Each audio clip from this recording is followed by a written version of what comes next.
Greetings everyone, Eric here. I kind of wanted to address this all over again and kind of tell you what our thoughts are going into the election season.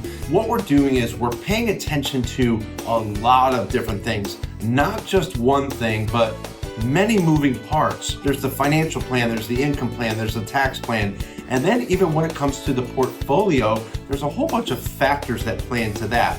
The election is actually a very small one. I actually said to one client, I said, you know what, we get very emotional around that.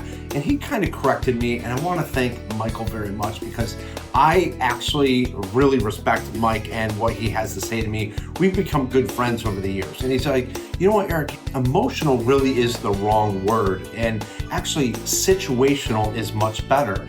And I actually thought about that. And I'm like, he's absolutely right, because the election can be emotional, but it's also a situational event. So I don't like that I have to move my mother again. That's situational, because once I have her moved in, she'll probably move in another 2 years, and then I gotta deal with it all over. I don't like wearing tight pants to buffets. Terrible, right? But it's a temporary situation. You can go home, sit on the couch, undo your pants, and watch football. All good. So the election is really no different. It is situational. It kind of comes up, we ramp up for it, it comes, it goes, and now we have a new president in the White House. That was just a situational incident. So now all of a sudden, we're back to interest rates, inflation, the economy, jobs, geopolitical risk. And the more things change, the more they stay the same. So what's happening is, more than likely, the market is already baked in to this election. And you can see where this week we had a bad day on the Dow, and then all of a sudden it turns around and you have a really good day on the Dow. So somebody could blame yesterday on the election, but somebody could say, well, I don't know why the market's up today. We have an election coming.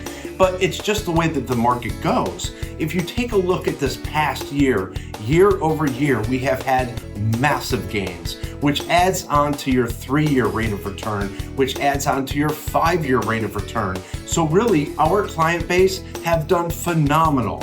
I mean, the rates of return have really set the tone for another 3 and 4 years just because we're sitting in such a solid position. That is due to strategy, income planning, financial planning, possibly tax planning, but it's also paying attention to the portfolio again and reducing your interest rate risk. There was one client that said, man, I was blown away to show my friend that I was in such an equity-driven portfolio, but when his friend showed him his rate of return, it was horrible. We still have clients coming in today that have portfolios from national firms that are still riddled with fixed income, and they're not performing very well. Now, maybe their advisor said, hey, we have an election coming up, we need to be aware. Well, that's not going to capture gains. So my point is that we've already given you guys the opportunity this year to de-risk the portfolio, which has worked out very, very well. It's all factored into your financial plan. The upcoming election will come and it will go. And Joseph is actually working on a video right now that's going to explain all the things that we were worried about that kind of came and kind of went. And I think it's really interesting because as he and I were putting this together, you see all these events that you think are going to stop our retirement. They're going to change the face of time, and yet they don't. We keep moving forward. So just to let you guys know, we are aware of the election, we are aware of your portfolio, but again, we have to keep managing it according to the economy of that, and actually our economy is doing quite well. So again, let's not pay attention to the national economy, let's pay attention to your personal economy. If you have any concerns about the election, please give us a call. Otherwise, we look forward to seeing you soon.